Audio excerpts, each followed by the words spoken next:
இது வரைக்கும் வந்து ஃபஸ்ட்டு கதை கேட்டேன். ஜெயம் ரவி சார் தான் கூப்பிட்டு, ஜெயம் ரவி மோகன் சார் தான் கூப்பிட்டு இதை ஒரு தடவை கேட்டுருங்க அப்படின்னு சொல்லி சொன்னார். நான் கார்த்திக் சார் வந்தார். வந்தப்போ கதை சொன்னார்.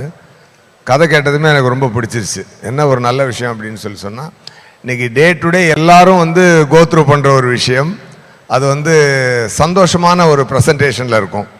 ஏன்னா இப்போ வர படங்களில் மெயினாக மிஸ் ஆகுறது எதுன்னு கேட்டிங்கன்னா, ஒரு குடும்பத்தோட சந்தோஷமாக பார்க்குற ஒரு லவ்லியான, ஒரு காமெடியான, ஒரு எமோஷ்னலான ஒரு ட்ரிப் ஒன்று இருக்கும் இல்லையா, அதை வந்து இன்றைக்கி வந்து சினிமா ரொம்ப மிஸ் பண்ணிக்கிட்டு இருக்குது. ஆனால் அப்படிப்பட்ட அந்த ஜேன்ராவில் ஒரு கதை வந்தது ஒன்று எனக்கு ரொம்ப ஹாப்பி ஆகிடுச்சு. அந்த ப்ரோ கோட் அப்படின்ற ஒரு விஷயம் வந்து உங்கள் எல்லாரையும் ரொம்ப சந்தோஷப்படுத்தும். It's a out and out entertainer. Ravi Mohan சாரோட ஸ்டுடியோஸில் ஃபஸ்ட்டு படமாக இது வர்றது வந்து டெஃபினட்டாக அது ஒரு நல்ல விஷயம். கதை கேட்டதும் நான் உடனே எஸ் சொல்லிட்டேன். எனக்கு எப்பொழுதுமே எனக்கு கதை பிடிச்சதுன்னா முதல்ல ஜம்ப் உள்ள, அவ்வளோதான்.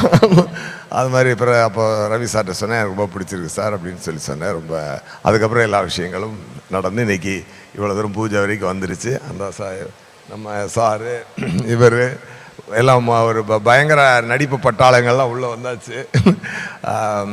மல்டி ஸ்டார் காஸ்டிங் ஒரு அருமையான ஒரு படமாக இது இருக்கும். உங்கள் எல்லாரையுமே ரொம்ப நல்லா என்டர்டெயின் பண்ணும். அதான்.